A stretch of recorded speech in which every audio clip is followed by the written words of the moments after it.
Friends, ಹೇಗಿದ್ದೀರಾ friends? ನಾವು ಇಲ್ಲಿಯವರೆಗೆ 30 ಅಡಿಗಳಷ್ಟು ದೊಡ್ಡದಾದ ಹಾವನ್ನ ಹಾಗೆ 300 ಕೆಜಿಗಳಷ್ಟು ಭಾರವಾದ ಹಾವುಗಳನ್ನ ನೋಡಿದೀವಿ. ಆದ್ರೆ 48 ಅಡಿಗಳಷ್ಟು ಉದ್ದವಾದ ಹಾವನ್ನ ಅಂಡ್ ಅದರ ಭಾರ ಬರೋಬ್ಬರಿ 1000ಕ್ಕೂ ಅಧಿಕ ಕೆಜಿಗಳಷ್ಟು ಇದ್ರೆ ಹೇಗಿರುತ್ತೆ? ನಿಜವಾಗ್ಲೂ ಇಷ್ಟು ದೊಡ್ಡ ಹಾವು ಈ ಭೂಮಿ ಮೇಲೆ ಬದುಕಿತ್ತ? ಎಸ್, ನಿಜವಾಗ್ಲೂ ಬದುಕಿತ್ತು. ಅದೇ ಟೈಟಾನೋಬೋವಾ. 60 ಮಿಲಿಯನ್ ವರ್ಷಗಳ ಹಿಂದೆ ಇದು ಒಂದು ರಾಜ್ಯವನ್ನೇ ಆಳಿದೆ ಅಂದ್ರೆ ತಪ್ಪಾಗಲ್ಲ. ಅಷ್ಟೇ ಅಲ್ಲ, ಆಗಿನ ಸಮಯದಲ್ಲಿ ಬದುಕಿರುವ ಜೀವಿಗಳಿಗೆ ಇದು ಒಂದು ದೊಡ್ಡ ಮಾನ್ಸ್ಟರ್ ಕೂಡ. ಈ ಟೈಟಾನೋಬೋವಾ ಹಾವಿನ ಬಗ್ಗೆ ನಾವು ಆಲ್ರೆಡಿ ಬಹಳಷ್ಟು ಬಾರಿ ತಿಳಿದುಕೊಂಡಿದ್ದೀವಿ. ಆದ್ರೆ ನಾನ್ ನಿಮ್ಗೆ ಇದರ ಬಗ್ಗೆ ಕೇವಲ ಕೆಲವು ಫ್ಯಾಕ್ಟ್ಸ್ ಗಳಲ್ಲಿ ಮಾತ್ರವೇ ಹೇಳಿದ್ದೆ. ಆದ್ರೆ ಇಂದಿನ ಈ ವಿಡಿಯೋದಲ್ಲಿ ಕೇವಲ ಈ ಟೈಟಾನೋಬೋವಾ ಹಾವಿನ ಬಗ್ಗೆಯೇ ಮಾತನಾಡಿಕೊಳ್ಳಲಿದ್ದೇವೆ. ಹಾಗಾದ್ರೆ ಇಷ್ಟು ದೊಡ್ಡ ಹಾವು ಈ ಭೂಮಿಯ ಮೇಲೆ ಹೇಗೆ ಹುಟ್ಟಿತು ಅಂಡ್ ಯಾರಿಗೂ ಸಾಯಿಸಲು ಆಗದಂತಹ ಈ ಭಾರಿ ಹಾವು ಹೇಗೆ ಸತ್ತೋಯ್ತು? ಇದು ಆಗಿನ ಜಂತುಗಳಿಗೆ ಎಷ್ಟು ಭಯಂಕರವಾಗಿ ನರಕವನ್ನ ತೋರಿಸಿದೆ. ಅಷ್ಟೇ ಅಲ್ಲದೆ ಡೈನೋಸರ್ಗಳು ಮತ್ತು ಈ ಟೈಟಾನೋಬೋವಾ ಹಾವುಗಳು ನಿಜವಾಗ್ಲೂ ಜಗಳವಾಡ್ತಾ ಇದ್ವಾ? ಇಂತಹ ವಿಚಿತ್ರವಾದ ವಿಷಯಗಳ ಬಗ್ಗೆ ಈ ಒಂದೇ ವಿಡಿಯೋದಿಂದ ತಿಳಿದುಕೊಳ್ಳೋಣ. ಸೊ ವಿಡಿಯೋ ತುಂಬಾ ಇಂಟ್ರೆಸ್ಟಿಂಗ್ ಆಗಿರುತ್ತೆ. ಎಲ್ಲೂ ಸ್ಕಿಪ್ ಮಾಡದೆ ಕೊನೆಯವರೆಗೂ ನೋಡಿ. ಅಂಡ್ ಈ ವಿಡಿಯೋ ನಿಮ್ಗೆ ಇಷ್ಟವಾದ್ರೆ ಖಂಡಿತ ಒಂದು ಲೈಕ್ ಕೊಟ್ಟು ನಮ್ಮನ್ನ ಸಪೋರ್ಟ್ ಮಾಡೋದನ್ನ ಮಾತ್ರ ಮರಿಬೇಡಿ. ಸೊ ಲೇಟ್ ಮಾಡದೆ let's get into the video.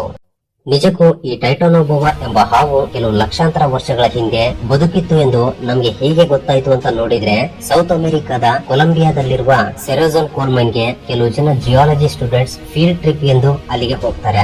ಅದರಲ್ಲಿ ಫ್ಯಾಬಿಯಾನಿ ಹೆರೆರಾ ಎಂಬ ಒಬ್ಬ ಸ್ಟೂಡೆಂಟ್ ಗೆ ಒಂದು ಕಲ್ಲಿನ ಮೇಲೆ ಎಲೆಯ ಟೆಕ್ಸ್ಚರ್ ಇರೋದನ್ನ ಗಮನಿಸ್ತಾನೆ.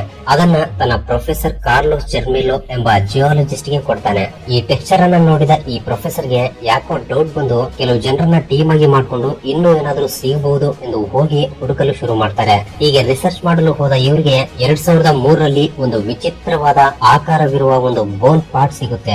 ಅದನ್ನ ತಗೊಂಡ್ ಬಂದು ಟೆಸ್ಟ್ ಮಾಡಿದಾಗ ಅದೇನೋ ಅರ್ಥವಾಗದೆ ಅದು ಕೆಲವು ಲಕ್ಷಾಂತರ ವರ್ಷಗಳ ಹಿಂದೆ ಬದುಕಿರುವ ಮೊಸಳೆಯ ಬೋನ್ ಪಾರ್ಟ್ ಆಗಿರಬಹುದು ಅಂತ ಅನ್ಕೊಳ್ತಾರೆ. ಅದು ಕೂಡ ಡೌಟ್ ನಿಂದ. ಅಷ್ಟೇ ಅಲ್ಲದೆ ಇವರು ಇಲ್ಲಿಗೆ ನಿಲ್ಲದೆ ಈ ಕೋಲ್ ಮೈನ್ ನಲ್ಲಿ ಇದರ ಪೂರ್ತಿ ಅಸ್ಥಿಪಂಜರ ಸಿಗಬಹುದು ಎಂದು ರಿಸರ್ಚ್ ಮಾಡ್ತಾನೆ ಇರ್ತಾರೆ. ಹೀಗೆ ಹುಡುಕ್ತಾ ಇದ್ದಾಗ ಕೊನೆಗೆ 2009ರಲ್ಲಿ ಒಂದು ಭಯಂಕರವಾದ ನಿಜ ಹೊರಗೆ ಬೀಳುತ್ತೆ. ಅದೇನಂದ್ರೆ ಇದು ಕೆಲವು ಲಕ್ಷಾಂತರ ವರ್ಷಗಳ ಹಿಂದೆ ಬದುಕಿದ್ದ ಅತಿ ದೊಡ್ಡ ಟೈಟಾನೋಬೋವಾ ಹಾವು ಎಂದು. 2009ರಲ್ಲಿ ಅವರಿಗೆ ಈ ಕೋಲ್ ಮೈನ್ ನಲ್ಲಿ ಬರೋಬ್ಬರಿ 30 ಟೈಟಾನೋಬೋವಾದ ಅಸ್ಥಿಪಂಜರಗಳು ಸಿಗುತ್ತವೆ. ಈ ವಿಷಯ ತಿಳಿದ ಅಲ್ಲಿನ ಜನ ತುಂಬಾ ಶಾಕ್ ಆಗಿ ಬಿಡ್ತಾರೆ. ಯಾಕೆಂದ್ರೆ ನೀವೇ ಒಂದ್ಸಲ ಈ ಫೋಟೋ ನೋಡಿ. ನಿಮ್ಗೆ ಎಡಗಡೆ ಕಾಣಿಸ್ತಾ ಇರೋದು ಪ್ರಸ್ತುತ ಬದುಕಿದ್ದ ಗ್ರೀನ್ ಅನ್ಕೊಂಡಾದ ಬೆನ್ನೆಲುಬು. ಹಾಗೆ ನಿಮ್ಗೆ ಬಲಗಡೆ ಅದಕ್ಕಿಂತಲೂ 10 ಪಟ್ಟು ದೊಡ್ಡದಾಗಿ ಕಾಣ್ತಾ ಇರುವ ಬೆನ್ನೆಲುಬು ಈ ಟೈಟಾನೋಬೋವಾದೇ. ಬೇಸಿಕಲಿ ನಾವು ಈಗ ಬದುಕಿದ್ದ ಗ್ರೀನ್ ಅನ್ಕೊಂಡವನ್ನೇ ನೋಡಿದ್ರೇನೆ ಇದು ಇಷ್ಟು ಬಲವಾದ ದೊಡ್ಡದಾದ ಹಾವು ಅಂತ ಅಚ್ಚರಿ ಆಗ್ತಾ ಇರ್ತೀವಿ. ಅಂತದ್ದು ಅದಕ್ಕೆ 10 ಪಟ್ಟು ದೊಡ್ಡದಾದ ಹಾವು ಕೆಲವು ಲಕ್ಷಾಂತರ ವರ್ಷಗಳ ಹಿಂದೆ ಈ ಭೂಮಿಯ ಮೇಲೆ ಬದುಕಿತ್ತು ಅಂತ ಅದನ್ನ ಊಹಿಸಿಕೊಂಡ್ರೇನೆ ತುಂಬಾ ಭಯವಾಗುತ್ತೆ. ಸೊ ಇದರ ಉದ್ದ ಬಂದ್ಬಿಟ್ಟು 48 ಅಡಿಗಳು ಅಂಡ್ ವೇಟ್ ಬಂದ್ಬಿಟ್ಟು ಸುಮಾರು 1300 ಕೆಜಿಗಳವರೆಗೆ ಇರುತ್ತೆ. ಅಂದ್ರೆ ಇದರ ಡೈಮೆನ್ಷನ್ಸ್ ಪ್ರಕಾರ ಯೋಚನೆ ಮಾಡಿ ನೋಡಿದ್ರೆ ಇದು ಒಂದು ದೊಡ್ಡ ಹಿಪ್ಪೋವನ್ನು ಕೂಡ ತುಂಬಾ ಈಸಿಯಾಗಿ ನುಂಗಬಲ್ಲದು. ಹಾಗೆಯೇ ಈ ಹಾವು ನೆಲದ ಮೇಲೆಗಿಂತ ನೀರಿನಲ್ಲೇ ತುಂಬಾ ಸ್ಪೀಡ್ ಆಗಿ ಹೋಗಬಲ್ಲದು. ಇದು ಹೆಚ್ಚಾಗಿ ಆಗಿನ ಕಾಲದಲ್ಲಿ ಬದುಕಿದ್ದ ಅತಿ ದೊಡ್ಡ ಮೀನನ್ನ, ಆಮೆಗಳನ್ನ, ಅತಿ ದೊಡ್ಡ ಮೊಸಳೆಗಳನ್ನ ಕೂಡ ತುಂಬಾ ಭಯಂಕರವಾಗಿ ಬೇಟೆಯಾಡಿ ತಿಂತಾ ಇತ್ತಂತೆ. ಈ ಹಾವಿಗೆ ಏನಾದ್ರೂ ಆಹಾರ ಸಿಕ್ತು ಅಂದ್ರೆ ಅದು ಬದುಕಿರುವಾಗಲೇ ಭಯಂಕರವಾದ ನರಕವನ್ನ ನೋಡಿಯೇ ಸುತ್ತು ಹೋಗುತ್ತೆ. ಯಾಕೆಂದ್ರೆ ಈ ಟೈಟಾನೋಬೋವಾ ಅದರ ಬಲವಾದ ಶರೀರದಿಂದ ಆ ಜೀವಿಗಳನ್ನ ಗಟ್ಟಿಯಾಗಿ ಸುತ್ತಿಕೊಂಡು ಮೂಳೆಗಳು ಮುರಿದು ಹೋಗುವ ಹಾಗೆ ಮಾಡಿ ಕೊನೆಗೆ ಆಕ್ಸಿಜನ್ ಕೂಡ ಸಿಗದ ಹಾಗೆ ಮಾಡಿ ಭಯಂಕರವಾಗಿ ಸಾಯಿಸಿ ಬಿಡುತ್ತೆ. ವಿಚಿತ್ರ ಏನು ಅಂದ್ರೆ ಈ ಹಾವಿನ ಕೆಳದವಡೆ ಅದರ ತಲೆಯ ಹಿಂದಿನ ಭಾಗದವರೆಗೆ ಅಟ್ಯಾಚ್ ಆಗಿರುವುದರಿಂದ ಇದು ಅದರ ಬಾಯಿಯನ್ನ ಕೂಡ ತುಂಬಾ ದೊಡ್ಡದಾಗಿ ತೆರೆಯಬಲ್ಲದು. ಅದಕ್ಕಾಗಿ ಈ ಹಾವು ಇಷ್ಟು ಭಯಂಕರವಾದ ದೊಡ್ಡ ದೊಡ್ಡ ಮೊಸಳೆಗಳನ್ನ ಕೂಡ ತುಂಬಾ ಈಸಿಯಾಗಿ ಸಾಯಿಸಿ ತಿಂದು ಬಿಡುತ್ತೆ. ಅಕಸ್ಮಾತ್ ಅದರ ಕಣ್ಣಿಗೆ ಏನಾದ್ರೂ ಕಂಡ್ರೆ ಆ ಜೀವಿಯ ಡೆತ್ ಡೇಟ್ ಕನ್ಫರ್ಮ್ ಆದ ಹಾಗೆ. ಈ ಟೈಟಾನೋಬೋವಾ ಹಾವಿನಿಂದ ತಪ್ಪಿಸಿಕೊಳ್ಳುವುದು ಎಂಬುದು ಇಂಪಾಸಿಬಲ್. ನರಕ ತೋರಿಸಿ ಸಾಯಿಸಿ ಬಿಡುತ್ತೆ. ಸೊ ನಾನು ಇಲ್ಲಿಯವರೆಗೆ ಟೈಟಾನೋಬೋವಾ ಹಾವಿನ ಬಗ್ಗೆ ಹೇಳಿದ್ದನ್ನ ಕೇಳಿದ ನಿಮ್ಮಲ್ಲಿ ಕೆಲವರಿಗೆ ಈ ಹಾವುಗಳು ಅಂದ್ರೆ ತುಂಬಾ ಭಯವಾಗಿರುತ್ತೆ. ಸೊ ಒಂದು ವೇಳೆ ನೀವು ಕೂಡ ಭಯಪಡ್ತಾ ಇದ್ರೆ ಅದನ್ನ ಓಫಿಡಿಯೋಫೋಬಿಯಾ ಎಂದು ಕರೀತಾರೆ. ಇದಷ್ಟೇ ಅಲ್ಲ, ಇನ್ನು ಕೆಲವರಿಗೆ ಕಪ್ಪೆಗಳು, ಇಲಿಗಳು, ಹಲ್ಲಿಗಳು ಹೀಗೆ ಬಹಳಷ್ಟು ರೀತಿಯ ಜೀವಿಗಳನ್ನ ನೋಡಿದ್ರೆ ಭಯ ಆಗ್ತಾ ಇರುತ್ತೆ. ಸೊ ಈ ರೀತಿ ಆಗೋಕೆ ಕಾರಣ ನಿಮ್ಮ ಮೇಲೆ ನಿಮ್ಗೆ ಕಾನ್ಫಿಡೆನ್ಸ್ ಇಲ್ಲದೆ ಇರೋದೆ. ಸೊ ಈ ಕಾನ್ಫಿಡೆನ್ಸ್ ಅನ್ನ ತುಂಬಿಕೊಳ್ಳೋಕೆ ನಿಮ್ಗೆ ಒಂದು ಬೆಸ್ಟ್ ಆಡಿಯೋ ಬುಕ್ ಅನ್ನ ರೆಫರ್ ಮಾಡ್ತೀನಿ. ಅದೇ ದ ಸೀಕ್ರೆಟ್ ದ ಪವರ್ ಎಂಬ ಪುಸ್ತಕ. ಈ ಪುಸ್ತಕವನ್ನ ನೀವು ಒಂದು ಸಲ ಕೇಳಿದ್ರೆ ಸಾಕು ನಿಮ್ಮಲ್ಲಿ ಕಾನ್ಫಿಡೆನ್ಸ್ ಲೆವೆಲ್ ಹೆಚ್ಚಾಗೋದ್ರಲ್ಲಿ ಸಂಶಯವೇ ಇಲ್ಲ. ಸೊ ಇದನ್ನ ಕೇಳೋಕೆ ನಿಮಗೆ best platform Kuku FM app. Kuku FM ಎಂಬುದು ಭಾರತದ ಲೀಡಿಂಗ್ ಆಡಿಯೋ ಪ್ಲಾಟ್ಫಾರ್ಮ್ ಆಗಿದೆ. ಇದಕ್ಕೆ ಪ್ಲೇ ಸ್ಟೋರ್ ಮತ್ತು ಆಪ್ ಸ್ಟೋರ್ ನಲ್ಲಿ 4.5 ರೇಟಿಂಗ್ ಕೂಡ ಇದೆ. ಇದಷ್ಟೇ ಅಲ್ಲದೆ ಇದರಲ್ಲಿ 14,000ಕ್ಕೂ ಹೆಚ್ಚು ನಾನ್ ಫಿಕ್ಷನಲ್ ಕಂಟೆಂಟ್ ಅವೈಲೇಬಲ್ ಇದೆ. ಅಂಡ್ ದ ಬೆಸ್ಟ್ ಪಾರ್ಟ್ ಏನಂದ್ರೆ ಈ ಎಲ್ಲಾ ಪುಸ್ತಕಗಳನ್ನ ನೀವು ಕನ್ನಡದಲ್ಲೂ ಕೂಡ ಕೇಳಬಹುದು. ಸೊ ಇದರ ಆನ್ಯುವಲ್ ಸಬ್ಸ್ಕ್ರಿಪ್ಷನ್ ಬಂದ್ಬಿಟ್ಟು 399 ರೂಪಾಯಿ. ಆದ್ರೆ ಕೆಳಗಡೆ ಡಿಸ್ಕ್ರಿಪ್ಷನ್ ಅಲ್ಲಿ ಕೊಟ್ಟಿರುವ ಲಿಂಕ್ ಮೇಲೆ ಕ್ಲಿಕ್ ಮಾಡಿ ಕುಕು FM ಆಪ್ ಅನ್ನ ಡೌನ್ಲೋಡ್ ಮಾಡಿಕೊಂಡು AMK50 ಎಂಬ ಕೋಡ್ ಬಳಸಿದ ಮೊದಲ 250 ಜನರಿಗೆ 50% ಡಿಸ್ಕೌಂಟ್ ಕೂಡ ಸಿಗುತ್ತೆ. ಅಂದ್ರೆ ನಿಮ್ಗೆ 199 ರೂಪಾಯಿಗಳಿಗೆ ಇದರ ಸಬ್ಸ್ಕ್ರಿಪ್ಷನ್ ಸಿಗುತ್ತೆ. ಸೊ ಮತ್ತೆ ಯಾಕೆ ಲೇಟ್, ಕೂಡಲೇ ಡಿಸ್ಕ್ರಿಪ್ಷನ್ ಅಲ್ಲಿ ಕೊಟ್ಟಿರುವ ಲಿಂಕ್ ಮೇಲೆ ಕ್ಲಿಕ್ ಮಾಡಿ ಕುಕು FM ಆಪ್ ಅನ್ನ ಡೌನ್ಲೋಡ್ ಮಾಡಿಕೊಂಡು ನಿಮ್ಮ ನೆಚ್ಚಿನ ಪುಸ್ತಕವನ್ನ ಆಡಿಯೋ ರೂಪದಲ್ಲಿ ಕೇಳಿ.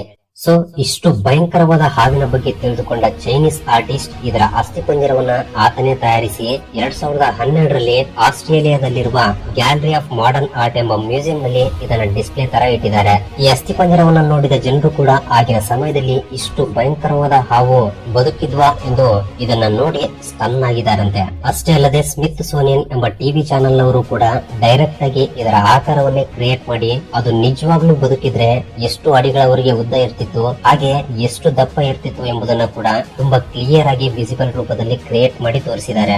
ಈ ಟೈಟಾನೋಬಾವ ವಿಜುವಲ್ ಅನ್ನ ನ್ಯೂಯಾರ್ಕ್ ಸಿಟಿಯಲ್ಲಿರುವ ಗ್ರ್ಯಾಂಡ್ ಸೆಂಟ್ರಲ್ ಸ್ಟೇಷನ್ ಎಂಬ ಮ್ಯೂಸಿಯಂ ನಲ್ಲಿ ಡಿಸ್ಪ್ಲೇ ತರ ಇಟ್ಟಿದ್ದಾರೆ. ಇದರಿಂದ ಈ ವಿಷಯ ಎಲ್ಲಾ ನ್ಯೂಸ್ ಚಾನೆಲ್ಸ್ ಗಳಲ್ಲಿ ನ್ಯೂಸ್ ಆಗೋದ್ರಿಂದ ಈ ವಿಷಯ ತಿಳಿದ ಜನರು ಕೂಡ ಶಾಕ್ ಆಗಿದ್ದಾರೆ. ಅಷ್ಟೇ ಅಲ್ಲ, ಇಷ್ಟು ಬಲವಾದ ಹಾವು ಆಗಿನ ಸಮಯದಲ್ಲಿ ಈ ಭೂಮಿಯ ಮೇಲೆ ಬದುಕಿತ್ತ ಎಂದು ಪ್ರಪಂಚ ಪೂರ್ತಿ ಈ ನ್ಯೂಸ್ ವೈರಲ್ ಆಗಿ ಬಿಡುತ್ತೆ. ಈ ಮ್ಯೂಸಿಯಂ ನಲ್ಲಿರುವ ಇದರ ಆಕಾರವನ್ನ ರಿಯಲ್ ಆಗಿ ನೋಡೋಕೆ ಇಲ್ಲಿಗೆ ಬಹಳಷ್ಟು ಜನರು ಬರ್ತಾ ಇರ್ತಾರೆ. ಇನ್ನು ರಿಯಲ್ ಆಗಿ ಈ ಹಾವನ್ನ ನೋಡಿದವರು ಆ ಎಕ್ಸೈಟ್ಮೆಂಟ್ ಅನ್ನ ಕೂಡ ಮಾತಿನಲ್ಲಿ ಹೇಳೋಕಾಗಿಲ್ಲ. ಇದರ ಆಕಾರವನ್ನ ನೋಡಿ ತುಂಬಾ ಸರ್ಪ್ರೈಸ್ ಆಗಿದ್ದಾರೆ. ಈ ಟೈಟಾನೋಬಾವ ಹಾವಿನ ಬ್ಲಡ್ ತುಂಬಾ ಕೂಲ್ ಆಗಿರುತ್ತೆ. ಅದಕ್ಕಾಗಿ ಇವು ಬಿಸಿ ವಾತಾವರಣ ಇರುವ ಪ್ರದೇಶದಲ್ಲಿ ಹೆಚ್ಚಾಗಿ ಬದುಕ್ತಾ ಇದ್ವು. ಇವು ಈ ಭೂಮಿ ಮೇಲೆ 10 ಮಿಲಿಯನ್ ವರ್ಷಗಳವರೆಗೆ ಬದುಕಿದ್ವಂತೆ. ನಂತರ ವಾತಾವರಣದಲ್ಲಿ ಬಂದಿರುವ ಬದಲಾವಣೆಗಳ ಕಾರಣದಿಂದ ಇವು ಇರುವ ಪ್ರದೇಶಗಳು ಬಿಸಿಯಾಗಿ ಅಲ್ಲದೆ ಕೂಲ್ ಆಗಿ ಬದಲಾಗೋದ್ರಿಂದ ಆ ವಾತಾವರಣದಲ್ಲಿ ಬದುಕಲು ಆಗದೆ ಈ ಟೈಟಾನೋಬಾವ ಹಾವುಗಳೆಲ್ಲವೂ ಕೂಡ ಸತ್ತು ಹೋಗಿವೆ ಎಂದು ಶಾಸ್ತ್ರಜ್ಞರು ಹೇಳ್ತಿದ್ದಾರೆ. ಇದೆಲ್ಲ ಒಂದು ಕಡೆ ಆದ್ರೆ ಬಹಳಷ್ಟು ಜನರು ಡೈನೋಸರ್ಗಳು ಟೈಟಾನೋಬಾವ ಹಾವುಗಳು ತುಂಬಾ ಭಯಂಕರವಾಗಿ ಜಗಳವಾಡಿ ಸತ್ತು ಹೋಗ್ತಾ ಇದ್ವು ಎಂದು ಅಂದುಕೊಳ್ತಿದ್ದಾರೆ. ಬಟ್ ಅದು ನಿಜ ಅಲ್ಲ. ಯಾಕೆಂದ್ರೆ ಡೈನೋಸರ್ಗಳು ಸತ್ತು ಹೋದ 10 ಮಿಲಿಯನ್ ವರ್ಷಗಳ ನಂತರವೇ ಈ ಟೈಟಾನೋಬಾವ ಹಾವು ಹುಟ್ಟಿಕೊಂಡಿದೆ. ಈ ವಿಷಯ ತಿಳಿಯದ ಬಹಳಷ್ಟು ಜನ ನಿಜವಾಗ್ಲೂ ಈ ಡೈನೋಸರ್ಗಳು ಮತ್ತು ಟೈಟಾನೋಬಾವ ಹಾವುಗಳು ಭಯಂಕರವಾಗಿ ಜಗಳವಾಡ್ತಾ ಇದ್ವು ಅಂತ ಅಂದುಕೊಳ್ತಿದ್ದಾರೆ. ಈ ಭೂಮಿ ಮೇಲೆ ಲಕ್ಷಾಂತರ ವರ್ಷಗಳವರೆಗೆ ಬದುಕಿದ ಅತಿ ಭಯಂಕರವಾದ ಎಷ್ಟೋ ಜೀವಿಗಳು ಬದುಕಿದ್ರೂ ಕೂಡ ಈ ಡೈನೋಸರ್ ಗಳಿಗೆ ಮತ್ತು ಟೈಟಾನೋಬಾವ ಹಾವುಗಳಿಗೆ ತುಂಬಾ ಪ್ರತ್ಯೇಕವಾದ ಸ್ಥಾನವಿದೆ. ಯಾಕೆಂದ್ರೆ ಈ ಎರಡೂ ಜೀವಿಗಳು ಅತಿ ದೊಡ್ಡ ಜೀವಿಗಳಾದ್ದರಿಂದ ಒಂದು ವೇಳೆ ನಿಜವಾಗ್ಲೂ ಈ ಎರಡು ಪ್ರಾಣಿಗಳು ಒಂದೇ ಕಾಲದಲ್ಲಿ ಒಂದೇ ಪ್ರದೇಶದಲ್ಲಿ ಬದುಕಿದ್ರೆ ಈ ಎರಡರಲ್ಲಿ ಯಾವುದು ಅತ್ಯಂತ ಬಲವಾಗಿರುತ್ತೆ ಎಂದು ಬಹಳಷ್ಟು ಜನ ಸೈಂಟಿಸ್ಟ್ ಗಳು ಫಿಕ್ಷನಲ್ ರೀತಿಯಲ್ಲಿ ಆಲೋಚಿಸಿದಾಗ ಕೆಲವರು ಟೀರೆಕ್ಸ್ ಡೈನೋಸರ್ ಗಳು ಗೆಲ್ಲುತ್ತವೆ ಎಂದು, ಇನ್ನು ಕೆಲವರು ಟೈಟಾನೋಬಾವ ಹಾವೇ ಗೆಲ್ಲುತ್ತೆ ಎಂದು ಆರ್ಗ್ಯೂ ಕೂಡ ಮಾಡಿಕೊಂಡಿದ್ದಾರೆ. ಟೀರೆಕ್ಸ್ ನಿಜವಾಗ್ಲೂ ತುಂಬಾ ದೊಡ್ಡವಾದ ಡೈನೋಸರ್. ಇದು 40 ಅಡಿಗಳ ಉದ್ದ ಹಾಗೂ ಸುಮಾರು 700 ಕೆಜಿಗಳವರೆಗೆ ತೂಕವನ್ನ ಹೊಂದಿರುತ್ತೆ. ಅಂಡ್ ಇದರ ಶಕ್ತಿಯೆಲ್ಲ ಆಲ್ಮೋಸ್ಟ್ ಅದರ ಬಲವಾದ ದವಡೆಗಳು ಮತ್ತು ಹಲ್ಲುಗಳಲ್ಲೇ ಇರುತ್ತೆ. ಇವುಗಳ ಸಹಾಯದಿಂದಲೇ ಇದು ಯಾವುದನ್ನಾದ್ರೂ ಕೂಡ ಅತಿ ಕ್ರೂರವಾಗಿ ಸಾಯಿಸಿ ತಿಂದು ಬಿಡುತ್ತೆ. ಹಾಗೆ ಈ ಟೈಟಾನೋಬಾವ ಹಾವು ಕೂಡ ಕಡಿಮೆ ಏನೂ ಅಲ್ಲ. ಇದು ಸುಮಾರು 48 ಅಡಿಗಳ ಉದ್ದ ಮತ್ತು 1300 ಕೆಜಿಗಳವರೆಗೆ ತೂಕವನ್ನ ಹೊಂದಿರುತ್ತೆ. ಇದರ ಸ್ಟ್ರೆಂತ್ ಎಲ್ಲ ಇದರ ಬಲವಾದ ಬಾಡಿನೇ. ಇದು ಯಾವುದನ್ನೇ ಆಗ್ಲಿ ಅದರ ಬಾಡಿಯಿಂದ ಸುತ್ತಿಕೊಂಡು ಅವುಗಳ ಎಲುಬುಗಳನ್ನ ಮುರಿದು ಹೋಗುವ ಹಾಗೆ ಮಾಡಿ ಅದಕ್ಕೆ ಉಸಿರಾಡಲು ಕೂಡ ಆಗದ ಹಾಗೆ ಅತಿ ದಾರುಣವಾಗಿ ಈ ಹಾವು ಅದನ್ನ ಸಾಯಿಸಿ ಬಿಡುತ್ತೆ. ಸೊ ಫ್ರೆಂಡ್ಸ್, ಈಗ ನೀವು ಈ ಟೀರೆಕ್ಸ್ ಬಲವನ್ನ ಮತ್ತು ಈ ಟೈಟಾನೋಬಾವ ಬಲವನ್ನ ತಿಳಿದುಕೊಂಡಿದ್ದೀರಾ. ಸೊ ಈಗ ನೀವೇ ಹೇಳಿ, ನಿಜವಾಗ್ಲೂ ಈ ಎರಡು ಜೀವಿಗಳು ಫೈಟ್ ಮಾಡಿದ್ರೆ ಯಾವುದು ಗೆಲ್ಲುತ್ತೆ ಅಂತ ನಿಮ್ಮ ಅನಿಸಿಕೆಯನ್ನ ಕಮೆಂಟ್ ಸೆಕ್ಷನ್ ಅಲ್ಲಿ ಕಮೆಂಟ್ ಮಾಡಿ ತಿಳಿಸಿ. ಹಾಗೆ ನೆಕ್ಸ್ಟ್ ಪಾರ್ಟ್ 2 ವಿಡಿಯೋದಲ್ಲಿ ಈ ಟೈಟಾನೋಬಾವ ಹಾವು ನಿಜವಾಗ್ಲೂ ಇಂದು ನಾವು ಜೀವಿಸುವ ಕಾಲದಲ್ಲಿ ಬದುಕಿದ್ರೆ ನಮ್ಮ ಜೀವನ ಹೇಗಿರ್ತಾ ಇತ್ತು ಅಂಡ್ ಅದರ ಜೊತೆ ನಾವು ಹೇಗೆ ಹೋರಾಡಬೇಕಾಗ್ತಾ ಇತ್ತು, ನಿಜವಾಗ್ಲೂ ಅವು ಬದುಕಿದ್ರೆ ಅವುಗಳನ್ನ ನಮ್ಗೆ ಕಂಟ್ರೋಲ್ ಮಾಡಲು ಆಗುತ್ತಾ ಅಂಡ್ ಅವುಗಳನ್ನ ನಾವು ಸಾಯಿಸಬಲ್ಲಿವಾ? ಇಂತಹ ಅದ್ಭುತವಾದ ವಿಷಯಗಳನ್ನ ಪಾರ್ಟ್ 2 ವಿಡಿಯೋದಲ್ಲಿ ತಿಳಿದುಕೊಳ್ಳೋಣ. ಆದ್ರೆ ಇದರ ಪಾರ್ಟ್ 2 ವಿಡಿಯೋ ಮಾಡ್ಬೇಕು ಅಂದ್ರೆ ಈ ವಿಡಿಯೋಗೆ 10,000 ಲೈಕ್ಸ್ ಅನ್ನ ಟಾರ್ಗೆಟ್ ಆಗಿ ಕೊಟ್ಟಿದ್ದೀನಿ. ಸೊ ಈ ವಿಡಿಯೋ ಟಾರ್ಗೆಟ್ ಎಷ್ಟು ಬೇಗ ಕಂಪ್ಲೀಟ್ ಆದ್ರೆ ಅಷ್ಟು ಬೇಗ ಪಾರ್ಟ್ 2 ವಿಡಿಯೋ ಮಾಡ್ತೀನಿ. ಒಂದು ವೇಳೆ ಈ ವಿಡಿಯೋಗೆ ಎಸ್ ಪಾರ್ಟ್ 2 ಎಂದು 500 ಕಮೆಂಟ್ಸ್ ಬಂದ್ರೆ ಕೂಡ ಪಾರ್ಟ್ 2 ವಿಡಿಯೋ ಮಾಡ್ತೀನಿ. ಸೊ ತಪ್ಪದೆ ಲೈಕ್ ಮಾಡಿ, ಕಮೆಂಟ್ ಮಾಡಿ. ಹಾಗೆ ಫಸ್ಟ್ ಟೈಮ್ ಯಾರಾದ್ರೂ ನಮ್ಮ ಚಾನಲ್ ಅನ್ನ ಈಗ ನೋಡ್ತಾ ಇದ್ರೆ ಕೆಳಗಡೆ ಕಾಣ್ತಾ ಇರುವ ರೆಡ್ ಕಲರ್ ಸಬ್ಸ್ಕ್ರೈಬ್ ಬಟನ್ ಮೇಲೆ ಕ್ಲಿಕ್ ಮಾಡಿ ಸಬ್ಸ್ಕ್ರೈಬ್ ಮಾಡ್ಕೊಂಡು ಪಕ್ಕದಲ್ಲಿರುವ ಪಕ್ಕದಲ್ಲಿರುವ ಬೆಲ್ ಐಕನ್ ಅನ್ನು ಕೂಡ ಆಕ್ಟಿವೇಟ್ ಮಾಡ್ಕೊಳ್ಳಿ. ಅಂಡ್ ವಿಡಿಯೋನ ಕೊನೆವರೆಗೂ ನೋಡಿದಕ್ಕೆ love you so much guys.